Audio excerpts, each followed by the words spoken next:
Me llaman Lena Ortega, tengo 30 años, y el sonido de la palabra Ortega aún resuena como un insulto personal en los grandes salones de la corporación Ferrer. No llevo el apellido Ferrer. Ese es mi mayor error desde la perspectiva de mi padre. Hace solo unas horas, estaba de pie en el balcón de mi pequeño piso de alquiler en el barrio de l'Eixample, Barcelona, contemplando la arquitectura antigua y diciéndome, hoy, las cosas van a ser diferentes, pensé que mi MBA de Stanford, la excelencia heredada de la inteligencia de mi abuelo, y 4 años de experiencia en el sector de las energías renovables serían suficientes. Me equivoqué. Totalmente equivocada, todo comenzó en cuanto puse un pie en el vestíbulo de mármol del Grupo Ferrer. Esta es la empresa de energía renovable que mi abuelo, Don Pablo Ferrer, levantó de un pequeño almacén hasta convertirlo en el gigante español. El recuerdo de mi abuelo, que siempre decía, Lena, los negocios no son ganancias, son responsabilidad con la tierra, sigue siendo mi guía. Pero él se fue hace 10 años, y esa filosofía fue enterrada bajo los talones de don Ricardo Ferrer. Mi padre regresé para salvar a la empresa de años de continuo declive. Mi padre aceptó a regañadientes. Puedes ser gerente de proyectos especiales, me dijo por teléfono, su tono como si me estuviera concediendo un favor. Pero no esperes un equipo. Tu oficina es la antigua sala de archivos en el sótano. Sé agradecida.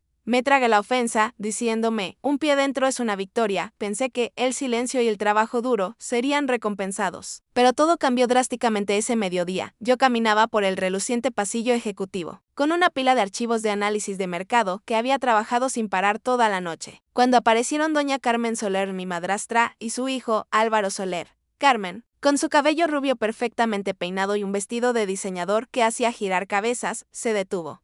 Audrey, digo, Lena, se corrigió con una mueca de desprecio. ¿Cómo puedes olvidar ese nombre, verdad, Álvaro? Álvaro, de 27 años, 3 años menor que yo, pero ya considerado por mi padre como el heredero evidente, sonrió con suficiencia. Oh, Carmen, está demasiado concentrada en sus proyectos especiales en el sótano. Tiene suerte de recordar su propio nombre. Esa frase, dicha en voz alta frente a unos pocos empleados que pasaban, fue como una bofetada. El sótano es su código para la inutilidad. Hoy tu padre dijo que está muy feliz de haberte encontrado un lugar para mantenerte ocupada, continuó Carmen, enfatizando la palabra ocupada como si yo estuviera coloreando. Es adorable que tengas un lugar seguro para practicar esas teorías de libros de texto. Pero, ¿sabes? El Grupo Ferrer necesita a alguien que lleve la sangre y el nombre Ferrer para liderar. Esa es la verdad, mi vida. Sentí que la sangre me subía a la cara, pero había aprendido a mantener mi rostro como una estatua de mármol. No respondí. Simplemente miré directamente a los ojos de Carmen, luego a Álvaro, y dibujé una sonrisa increíblemente serena. Una sonrisa profunda que no llegaba a mis ojos. Gracias por el recordatorio, doña Carmen, dije, mi voz baja y clara. Me aseguraré de que esas teorías de libros de texto se pongan en práctica pronto. Y prometo que será algo que nadie en el Grupo Ferrer ni en ningún otro lugar de Barcelona podrá olvidar. Me alejé, dejando a los dos parados con una expresión ligeramente perpleja ante tanta calma, pero por dentro no pude contener la indignación. No había regresado para luchar por el nombre Ferrer. Regresé para proteger el legado de mi abuelo, un legado que mi padre estaba destrozando día tras día. Y lo que no esperaba era que, además de la ofensa, accidentalmente me encontrara con un documento rasgado en la papelera. Un viejo informe de auditoría que mencionaba un nombre en el que mi abuelo una vez confió, pero que mi padre no quería que yo supiera.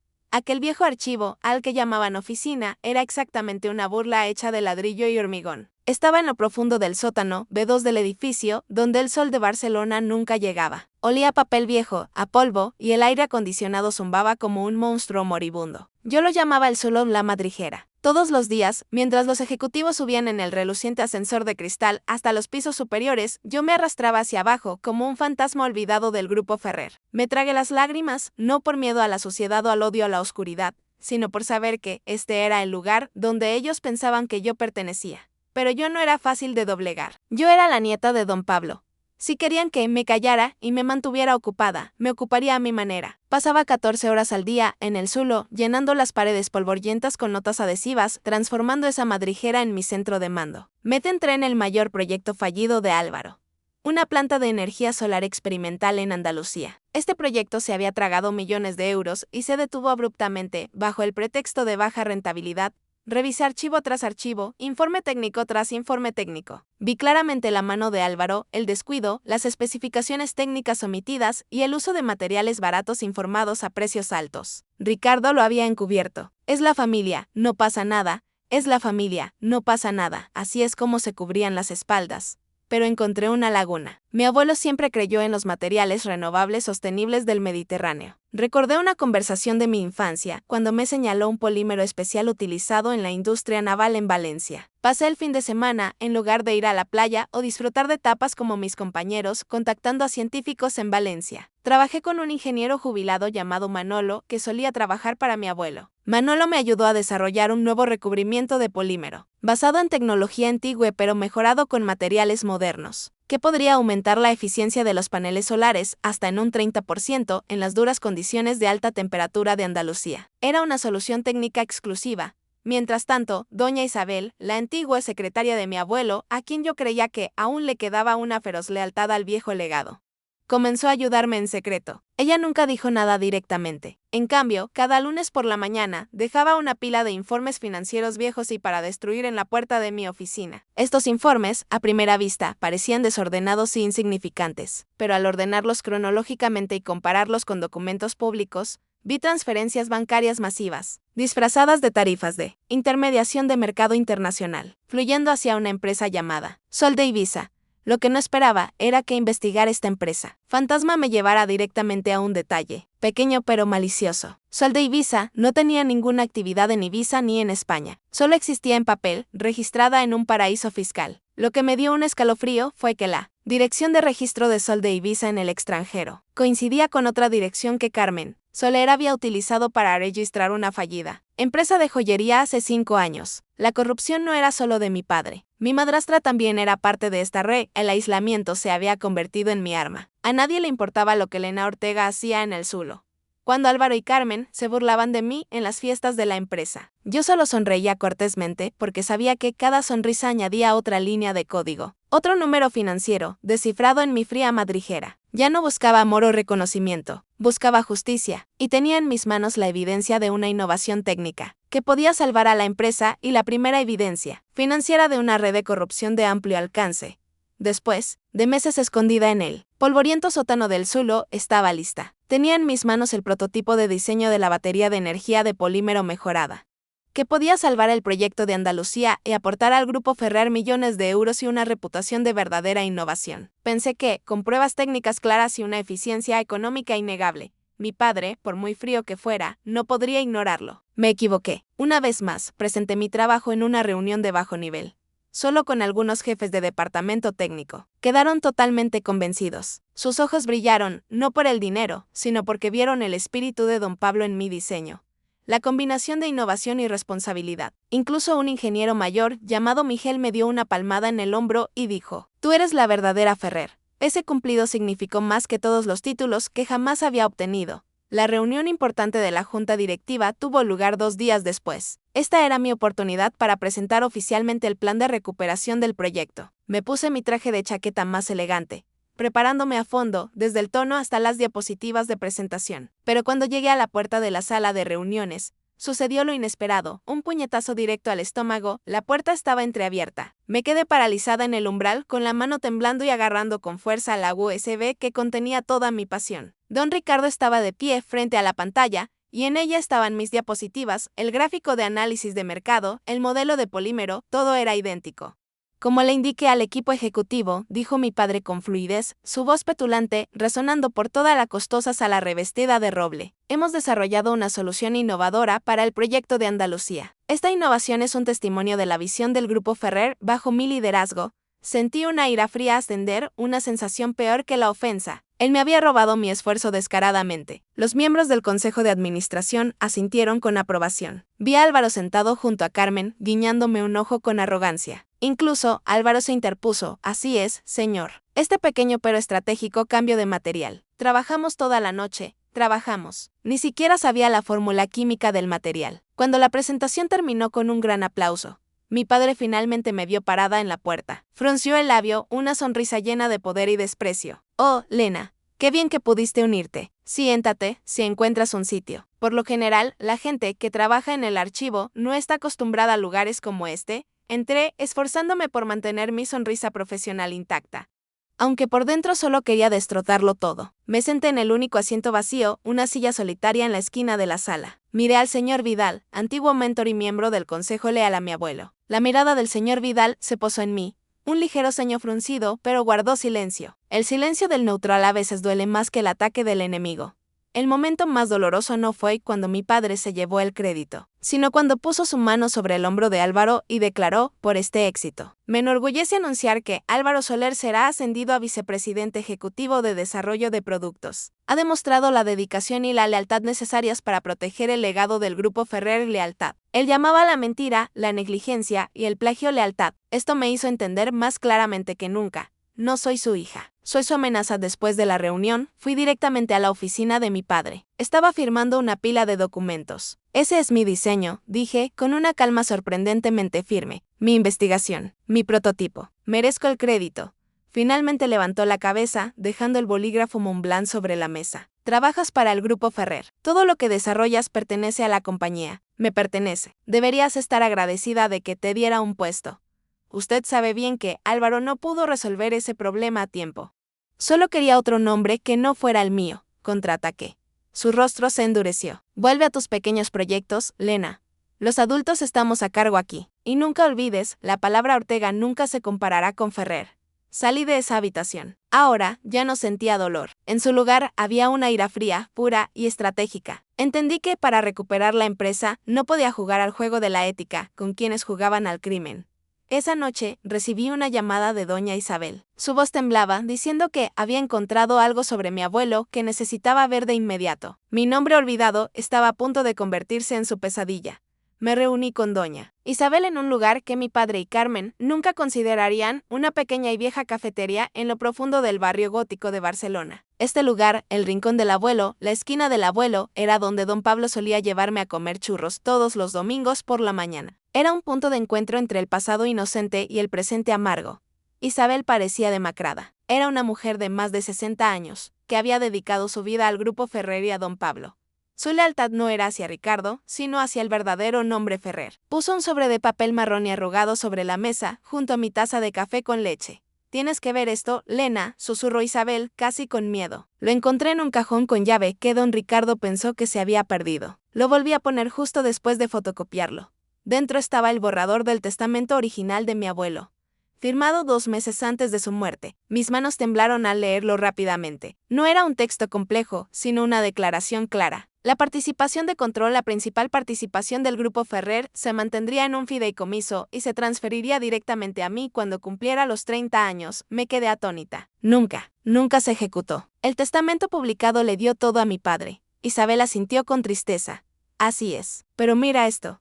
Ella empujó una pila de correos electrónicos y notas escritas a mano. Eran correspondencia entre Ricardo y el abogado de la familia, enviada solo unos días después de la muerte de mi abuelo. Hablaban de modificaciones de último minuto y de asegurar la continuidad del liderazgo sin interferencia externa. Esa palabra externa claramente se refería a mí. La conmoción no vino de saber que mi padre había mentido. Vino de saber que no solo me había robado mi esfuerzo, sino que me había robado mi destino. Mi abuelo lo había previsto. Confió en mí más que en su propio hijo, más que en el nombre Ferrer que él mismo creó. Esa confianza, enterrada bajo viejos papeles, ahora ardía como una llama. Él cambió el testamento. Solo pude susurrar. No solo eso, continuó Isabel, su voz más firme. Mientras fotocopiaba esto, también encontré una serie de informes de gastos solicitados para su destrucción. Tienes que ver los pagos transferidos a una fundación de investigación energética en Gibraltar. Son sumas enormes, Lena. Demasiado grandes para lo que anunciaron públicamente. Creo que está relacionado con el sol de Ibiza por el que me preguntaste. En ese instante, mi dolor por el rechazo se convirtió en una furia con propósito. Esta ya no era una lucha por el reconocimiento de mi padre. Esta era una lucha por la justicia para mi abuelo, por la ética de la empresa y por los cientos de empleados a los que don Ricardo y Carmen estaban engañando. Le pregunté a Isabel por qué se arriesgaba tanto. Ella me miró con la mirada perdida. Porque, mi niña, escuché una conversación entre don Pablo y tu madre antes de que ella muriera. Tu madre dijo, si alguien tiene que salvar al Grupo Ferrer, tiene que ser ella, Lena. Ellos vieron lo que tu padre nunca quiso ver. Ahora, ¿qué vas a hacer? Tomé el sobre, sintiendo el peso de todo el Grupo Ferrer en mis manos. Miré por la ventana, donde la luz del sol brillaba a través de los edificios antiguos. Sonreí, esta vez con la sonrisa de una guerrera que acaba de encontrar el mapa del tesoro. Lo voy a recuperar todo, Isabel, exactamente según el plan de mi abuelo. Y a mi manera. La frialdad y la determinación reemplazaron a la duda. Tenía la prueba de la traición personal, el testamento y las pistas del crimen financiero, el fondo de Gibraltar. Solo 2 días después de mi fatídico encuentro con doña Isabel, mi teléfono sonó. Doña Carmen Soler me invitaba a almorzar. Audrey, oh, querida Lena, dijo, tratando de sonar falsamente amable, necesitamos tener una verdadera conversación de madre e hija. Para hablar de tu futuro, acepté de inmediato, curiosa por ver el guión que iba a interpretar, sabiendo que yo tenía el testamento original en mis manos, aunque ella no lo sabía. Nos encontramos en el Nacional en Passeig de Gracia, uno de los restaurantes más lujosos y concurridos de Barcelona. A ella siempre le gustaron estos lugares públicos, donde todos podían verla interpretando el papel de madrastra atenta con la hija marginada de su marido. Pidió una costosa botella de albariño, incluso antes de pedir los aperitivos, un estilo de ostentación característico de Carmen. Lena, hija, dijo, levantando su copa. Estoy preocupada por ti. Te aferras a esta empresa, donde nunca conseguirás la reputación que deseas. Verás, el Grupo Ferrer es un mundo cruel. Eres demasiado. Sentimente sensible, dejé mi trozo de jamón ibérico en el plato con calma. ¿Quiere decir que me parezco demasiado a mi madre? La sonrisa de Carmen se endureció un poco. Una pequeña grieta en su máscara perfecta. Ah, no es eso. Tu madre fue una mujer maravillosa, pero no entendía el negocio moderno. Sigues buscando el reconocimiento de Ricardo, algo que él no te puede dar. Él necesita a alguien que entienda la lealtad más que la competencia. Miré directamente a sus ojos. Esa mirada no tenía calidez, solo el cálculo frío de alguien que protege su territorio. No es que no pueda dar, doña Carmen, respondí suavemente, sino que no quiere dar. ¿No es así? Su rostro se tensó. Este era el momento en que revelaba su verdadera motivación. Ricardo construyó esta empresa hasta convertirla en el imperio que es hoy. Está bajo una presión tremenda. No deberías aumentar su carga con expectativas poco realistas de poder. Álvaro lo entiende. Sabe cómo apoyar a su padre. Mi hijo se asegurará de que continúe el linaje sin causar problemas, entendí. Ella no quería que me convirtiera en una rival para Álvaro, el hijo que estaba tratando de impulsar para apoderarse de toda la fortuna. El testamento de mi abuelo no solo amenazaba a Ricardo, sino que también amenazaba todo el cómodo plan de Carmen. En un breve momento, vi el collar de esmeraldas que Carmen llevaba, una pieza que recordaba claramente como un regalo de aniversario de bodas que mi padre le había dado a mi madre. Incluso se había quedado con las joyas de mi madre. La indignación hirvió dentro de mí, pero la transformé en una herramienta. Gracias por compartir tus preocupaciones, Carmen, dije, dando por terminada la comida. Pero creo que mi futuro en el Grupo Ferrer va a ser muy realista. Pensaré detenidamente en tu consejo. Y espero que tú también pienses detenidamente en las cargas que Ricardo está enfrentando. A veces, los secretos más grandes se entierran en los lugares más públicos, ¿no es así? Mi última frase, una advertencia sutil sobre la empresa Sol de Ibiza y su conexión, hizo que Carmen perdiera la compostura por completo. La copa de albariño casi se le cae de la mano. Su rostro pasó de rosado a blanco pálido en un instante. Esa mirada de pánico era la prueba que necesitaba. Sabía con certeza que me estaba enfrentando a una pareja que se había preparado meticulosamente para el robo. Ya no era un asunto de padre e hija. Esta era una guerra entre criminales y la heredera robada. Salí del Nacional con una tranquilidad sorprendente. No solo tenía el testamento original, sino que también tenía la prueba de que mi madrastra era muy consciente de las actividades de fraude financiero, y sabía que necesitaba encontrar más aliados. La guerra ha comenzado. Después de ese almuerzo tóxico, no me quedaba ninguna duda, estaba enfrentándome a una alianza criminal bien organizada. Tenía pruebas de la traición personal y pistas financieras, pero necesitaba a alguien que supiera cómo convertir la verdad en una pena de cárcel. Necesitaba un abogado, pero no cualquier abogado de la familia, esos ya estaban comprados. Necesitaba un extraño, alguien que entendiera el mecanismo de los casos de denuncia whistleblower. Recordé un correo electrónico interno que doña Isabel me había dejado ver, accidentalmente hacía unas semanas. El anuncio de contratación de un abogado joven, Javier Ramos, especializado en casos de fraude corporativo. Curiosamente, esta contratación se aprobó mientras mi padre estaba en un lujoso viaje de casa en Escocia, fuera de su control. Después de que mi padre regresó, Javi fue trasladado inmediatamente al departamento de contratos de bajo nivel.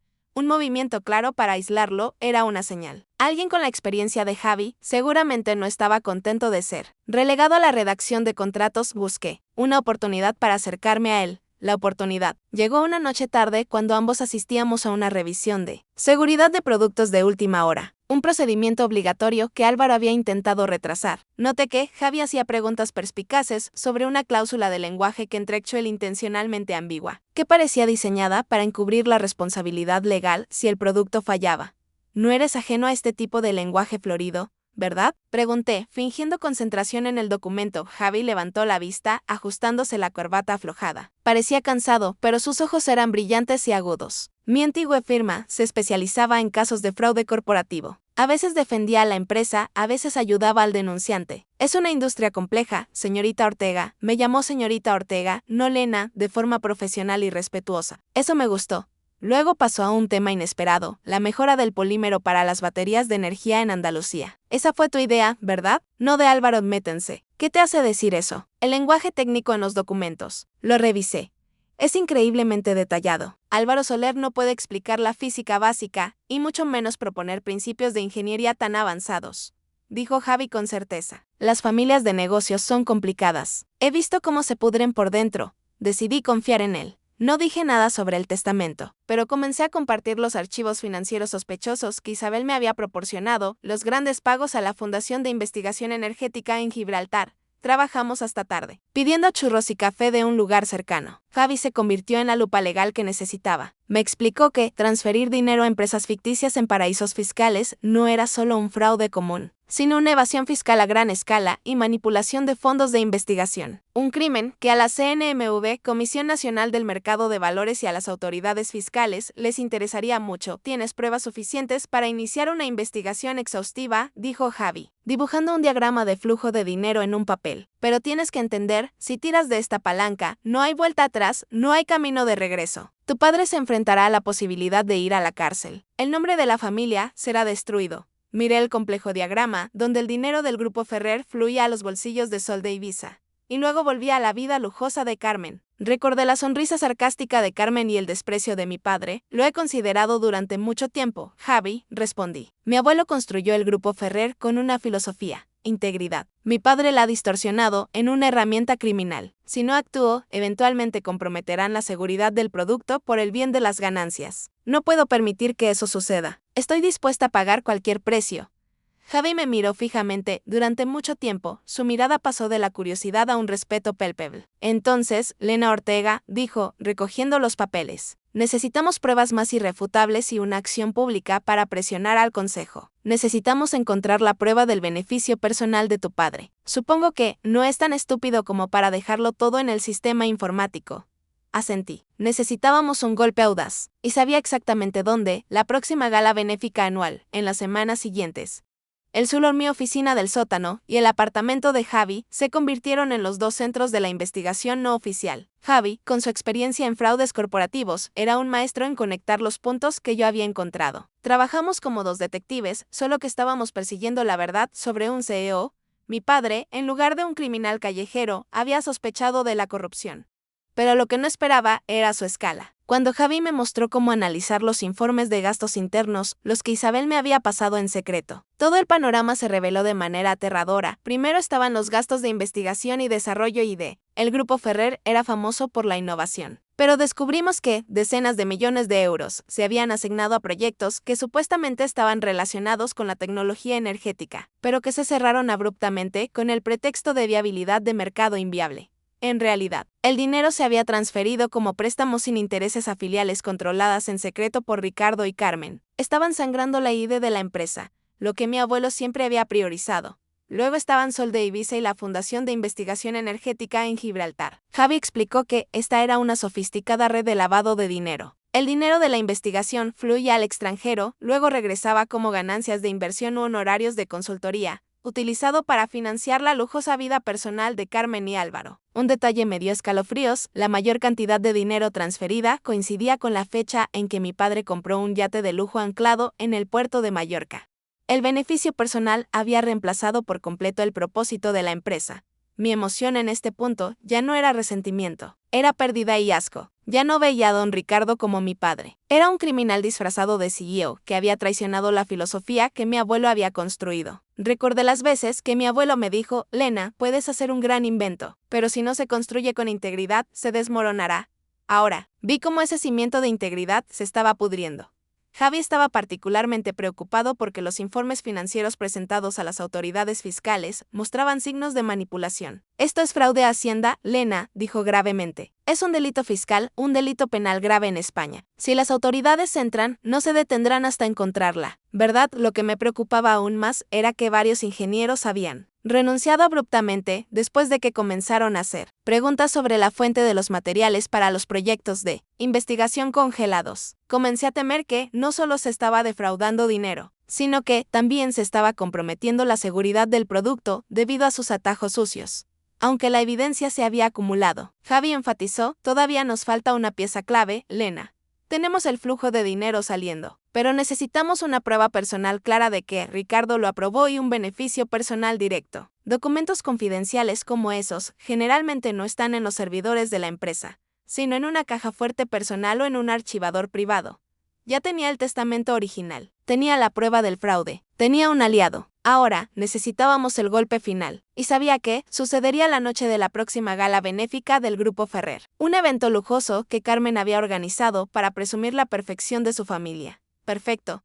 La gala benéfica anual del Grupo Ferrer era el escenario más grande de Carmen. Ella organizaba el evento en el espléndido salón de baile del Hotel Arts Barcelona, con vistas al puerto y al área olímpica. Era una noche para alardear de poder, reputación y la falsa perfección de la familia Ferrer. Ejecutivos políticos y la élite española estaban presentes, todos cautivados por el falso brillo de don Ricardo y Carmen.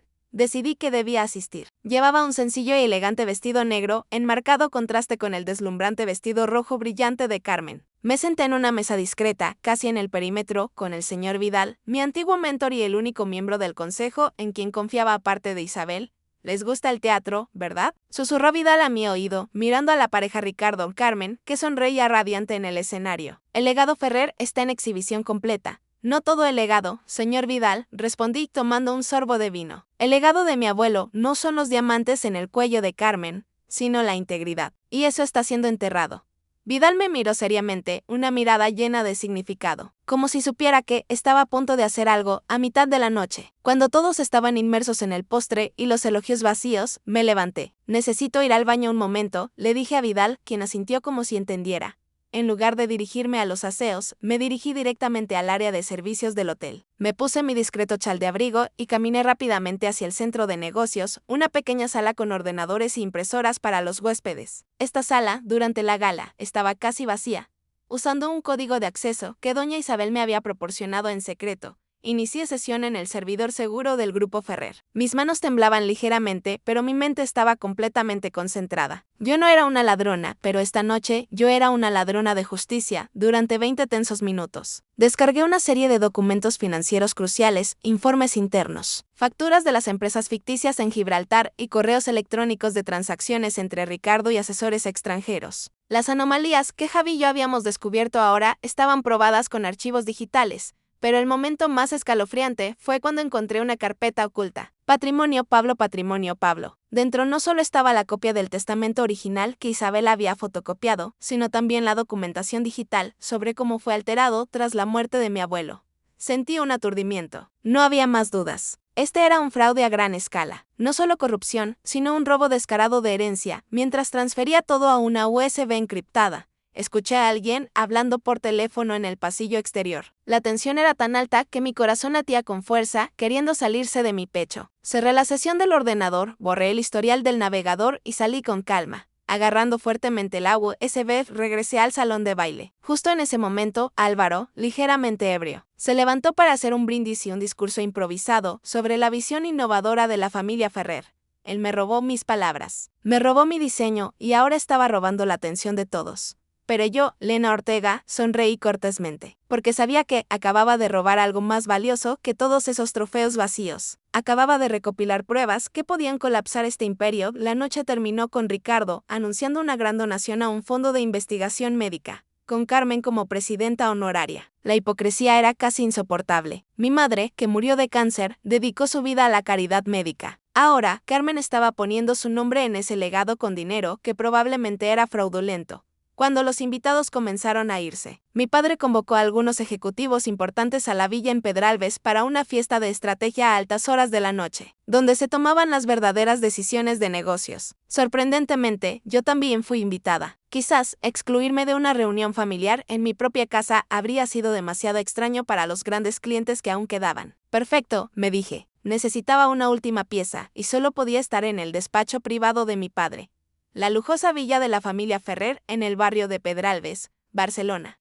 Resplandecía como un faro de falsa opulencia. Este era el lugar donde crecí, pero esta noche no era más que una prisión espléndida. Los ejecutivos y clientes importantes estaban en la planta baja, bebiendo costosos catch, discutiendo las verdaderas estrategias. Me uní por un momento, tratando de parecer normal, pero mi mente estaba en el despacho privado de mi padre. Necesitaba la pieza final. A medianoche, me escabullí escaleras arriba. Esa habitación, donde mi padre dirigía su imperio, estaba revestida de madera de nogal y olía a puros cubanos. Sabía que era demasiado cauteloso para confiar plenamente en los ordenadores. Los documentos reales, los extractos bancarios que mostraban el beneficio personal, debían guardarse en algún lugar físico. Rápidamente busqué en los cajones de archivadores cerrados con llave. Estaba fotografiando un archivador con la firma de aprobación de Ricardo para los gastos del fondo de Gibraltar, prueba clara de beneficio personal. Cuando la puerta se abrió, don Ricardo Ferrer estaba allí con una copa de vino tinto en la mano, su rostro pasando de la sorpresa a la furia. ¿Qué estás haciendo aquí, Lena? Su voz era baja y peligrosa.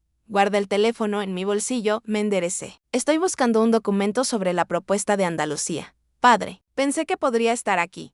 ¿Propuesta de Andalucía? Inténtalo de nuevo. Entró, cerrando la puerta de golpe. Tu mirada no es la de una empleada buscando documentos. No había vuelta atrás. Toda pretensión había terminado. Pensé en todas las veces que anhelé su aprobación, todo el trabajo que hice, todas las mentiras que dijo. La decepción era más profunda que el dolor del robo. Sé sobre el testamento de mi abuelo, dije, mi voz perfectamente tranquila. En contraste con la ira que estaba a punto de explotar en él. El verdadero. Sé sobre las cuentas en el extranjero, sobre el desvío de fondos de investigación y sobre el fraude fiscal. El color se esfumó instantáneamente de su rostro. Dejó la copa de vino en la mesa con cuidado.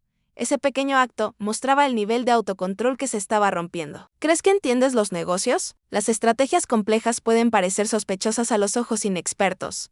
El fraude parece fraude para un fiscal federal, repliqué. Y sé la verdad de todo, incluyendo el hecho de que usted construyó su preciado imperio sobre activos de herencia robados y actividades criminales. Ingrata. Se detuvo, tomando una respiración profunda. Todo lo que hice fue para construir esta empresa, para crear un legado.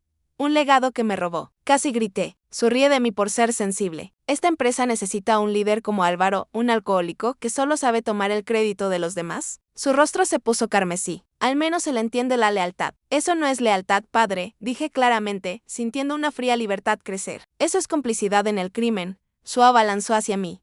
No vas a amenazar a esta familia. Todo lo que tienes, te lo di yo. Me agarró del brazo, sus dedos apretando dolorosamente. No, me zafé de su agarre. Todo lo que debería tener, usted me lo quitó. Su furia estaba completamente fuera de control. No eres nada sin el nombre Ferrer.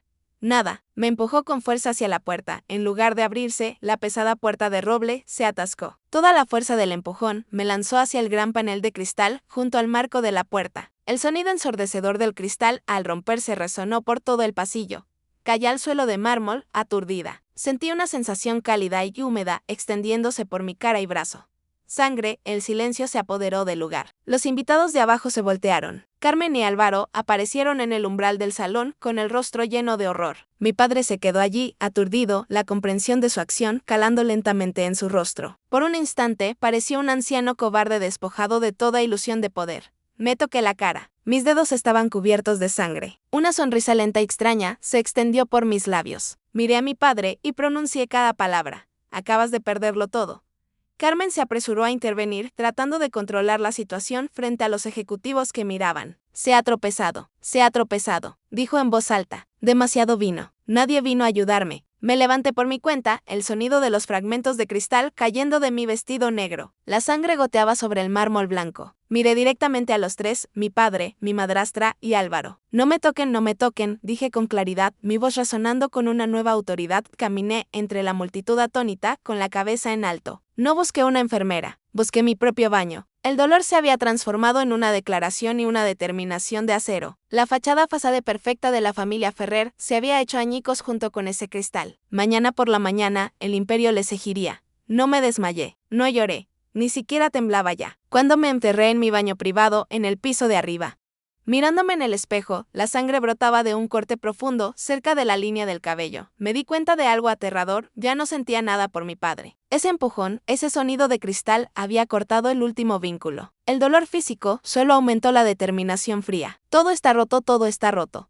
Vendé mis heridas lenta y meticulosamente, como si me estuviera preparando para una guerra de supervivencia. Usé una pequeña compresa fría para calmar la hinchazón en mi sien, y cada vez que la aplicaba, recordaba el rostro de horror de Ricardo. Había traicionado a su propia sangre, ya no necesitaba el amor de mi padre. Necesitaba justicia. Esa noche fue una vigilia. La mansión estaba inquietantemente silenciosa, pero sabía que abajo, Ricardo, Carmen y Álvaro estaban tratando de remendar la fachada que yo había desgarrado. Seguramente estaban llamando a abogados, tratando de silenciar a los ejecutivos que presenciaron la escena, y planeando cómo deshacerse de mí. Me senté a la mesa y comencé a actuar. Sabía que solo tenía unas pocas horas antes de que pudieran congelar cuentas e intentar recuperar la evidencia electrónica. Saqué la USB encriptada. Llamé a Javi, el abogado Ramos. Él contestó de inmediato, con una voz inusualmente lúcida. Acabo de escuchar algunos rumores desagradables de algunos empleados, dijo en voz baja. ¿Estás bien, Lena? No estoy nada bien, Javi, respondí, mi voz inquietantemente tranquila. Pero tengo lo que necesitamos. Todo está aquí. Le envié 3 paquetes de datos separados a través de diferentes canales encriptados. El testamento original de Don Pablo y los documentos. Sobre la alteración del testamento, prueba de robo de herencia, registros financieros y extractos de aprobación de transferencias de dinero de Ricardo a las empresas ficticias, prueba de fraude y evasión fiscal, mi documentación técnica sobre la batería de polímero, cotejada con el material robado y publicado bajo el nombre de Álvaro. Prueba de plagio y engaño. Quiero que envíes toda la información financiera y de fraude a la CNMV y a la Agencia Tributaria Española tan pronto como salga el sol, ordené. Envía una copia del testamento original al señor Vidal y a los 2 miembros del consejo en los que él confía.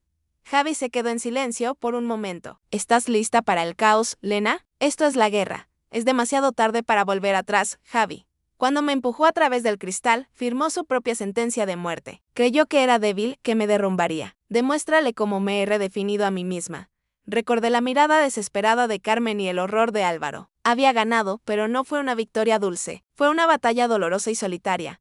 Antes de colgar, Javi dijo, admiro tu coraje, Lena, has convertido la sangre y el cristal roto en un arma. Actuaré ahora mismo. Miré el reloj, las 4:30 de la mañana. El primer amanecer estaba a punto de asomar sobre el Mediterráneo. Había enviado la evidencia irrefutable. Ahora, el control ya no estaba en mis manos, sino en manos de la justicia. Me acosté, las heridas me dolían, pero mi alma sentía una paz extraña. No dormí nada. El primer amanecer resplandeció sobre el Mediterráneo, iluminando mi pequeño apartamento alquilado. La herida en mi sien palpitaba, pero era un recordatorio necesario. Lo había hecho. A las 7 a.m., me reuní con Javi en su oficina temporal, un lugar discreto, fuera del centro de la ciudad. Parecía cansado, pero sus ojos ardían. Lo enviamos. Todo está encriptado y entregado a las autoridades. Ahora, esperamos. Apenas Javi terminó, su teléfono vibró continuamente con mensajes urgentes.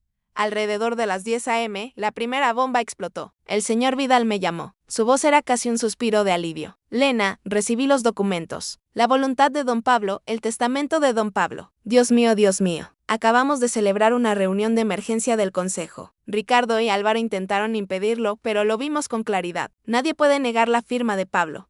Su asombro fue el catalizador que necesitaba. Inmediatamente, el consejo comenzó a congelar los activos de la empresa para prevenir cualquier acción desesperada de Ricardo. La segunda bomba, mucho más grande, cayó alrededor del mediodía. Un conocido periodista de investigación del País, a quien Javi había contactado, publicó un artículo candente sobre las transferencias de dinero sospechosas del grupo Ferrer a empresas ficticias en el extranjero. El titular fue suficiente para sacudir a todo el establishment de negocios español. El fantasma del fraude gobierna el grupo Ferrer, millones de euros de investigación desaparecidos.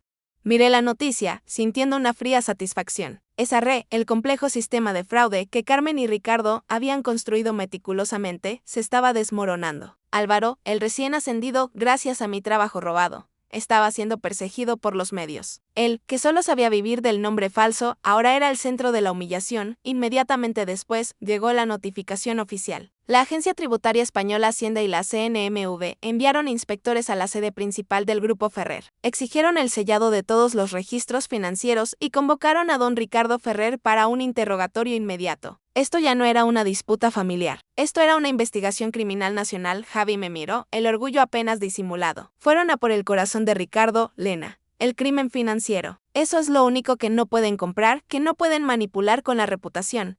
Recordé la sonrisa burlona de Carmen cuando me llamó demasiado sensible. Fue esa misma calma, esa perseverancia silenciosa y la integridad lo que me dio la fuerza para hacer lo que nadie se atrevió. Usé mi inteligencia, no su poder, para derrocar su imperio. Al final de la tarde, recibí la noticia. Ricardo había sido llevado a la sede de la policía para ser interrogado. Carmen también estaba siendo investigada por su papel en la empresa Sol de Ibiza. La red se había colapsado. Javi y yo nos dimos la mano. Fue una asociación victoriosa. Podríamos haber perdido todo, dije, mirando la cicatriz en mi mano. Pero recuperamos la verdad. Hemos ganado. Javi no corría a la empresa para celebrar o reclamar mi puesto. Simplemente fui al Zulo, la pequeña madriguera polvorienta donde había encontrado mi fuerza. Ahora, ya no era un lugar de desprecio. Era la base de la victoria. Pasaron varios meses. El caluroso verano de Barcelona dio paso a los primeros vientos frescos del otoño. El Grupo Ferrer seguía en pie, pero ya no era el Grupo Ferrer de Ricardo.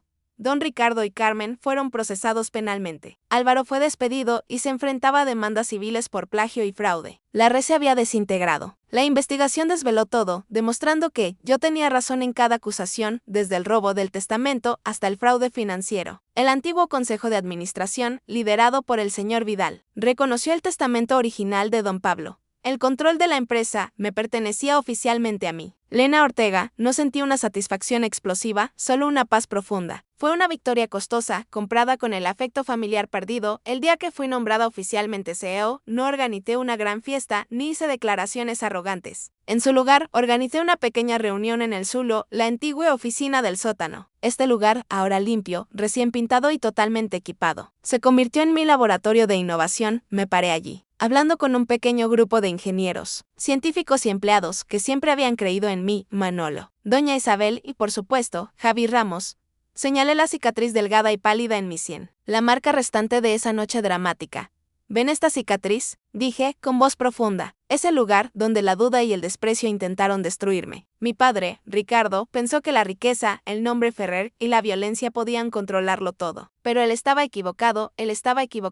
Expliqué que reestructuraría el Grupo Ferrer bajo la verdadera filosofía de mi abuelo. Propósito sobre beneficio, personas sobre activos. Anuncié grandes inversiones en mi nuevo material de polímero, ahora llamado Punto Cero. Punto de partida, y me comprometí a una transparencia financiera absoluta. No me convertí en CEO para ser llamada Lena Ferrer, declaré. Me convertí en CEO para que el nombre Ortega represente coraje, integridad y resiliencia en los negocios. No quiero un imperio perfecto, quiero una empresa real. Javi Ramos, que se había convertido en mi principal asesor legal, sonrió. Luchaste con el cerebro, no con los puños. Esa es la lección más costosa. Una semana después, visité a mi padre. El encuentro fue en un entorno neutral, con su abogado presente. Parecía envejecido, despojado de todo poder. Ganaste, Lena, dijo con voz ronca. Destruiste mi legado. Usted lo destruyó usted mismo, padre, respondí. Yo solo recogí los pedazos. Usted me empujó a través del cristal, pero el cristal roto no fue mi final, sino mi liberación. Encontré mi valor sin su permiso. Eso no tiene precio. No me disculpé ni perdoné. Solo dejé un mensaje: salvaré al Grupo Ferrer a la manera de mi abuelo. Y me aseguraré de que ningún empleado en esta empresa tenga que sentirse como yo me sentí en el Zulo nunca más. Me fui, sintiéndome aliviada. No tenía una familia tradicional perfecta, pero tenía un equipo. Tenía una empresa que podía construir con la verdad. Miré hacia adelante, donde el sol de Barcelona brillaba. Mi historia no es una historia de venganza, sino una historia de redefinición de uno mismo cuando todo intenta derribarte. Adelante. La historia de Lena Ortega y el cristal roto no es solo un drama sobre la lucha por el poder o el dinero. sino un viaje profundo de redefinición de la autoestima y recuperación de la voz individual en un entorno lleno de prejuicios y silencio tóxico. La lección más profunda aquí es, el verdadero valor de una persona nunca reside en su apellido, activos o la aprobación de otros, sino en su perseverancia e integridad interior. Como dicen los españoles, el oro se prueba con el fuego, el oro se prueba con el fuego. Lena, llamada sensible y marginada solo por no llevar el apellido Ferrer, utilizó su propia calma e inteligencia para exponer la podredumbre del imperio construido sobre mentiras. El mensaje para nosotros es, nunca dejes que el desprecio de los demás se convierta en tu destino. Si estás enfrentando una relación negativa o injusticia, recuerda que el silencio es el cómplice del opresor. Buscar y luchar por la verdad no es solo un acto de valentía, sino un acto de autoliberación. La lucha de Lena no fue para convertirse en una Ferrer, sino para demostrar que una Ortega podía salvar el legado espiritual que un Ferrer había perdido. Pregúntate, ¿alguna vez has tenido que soportar la injusticia o el silencio para mantener una paz falsa? Esperamos que esta historia te anime a hablar y actuar por tu valor. Comparte tus pensamientos sobre esta lección o cualquier historia similar que hayas superado en la sección de comentarios a continuación. Dale me gusta si esta historia te tocó el corazón y suscríbete al canal para seguir otras historias profundas, dramáticas e inspiradoras. Que después de todo el caos, encuentres paz y nueva esperanza en tu propio viaje. Que la paz esté contigo.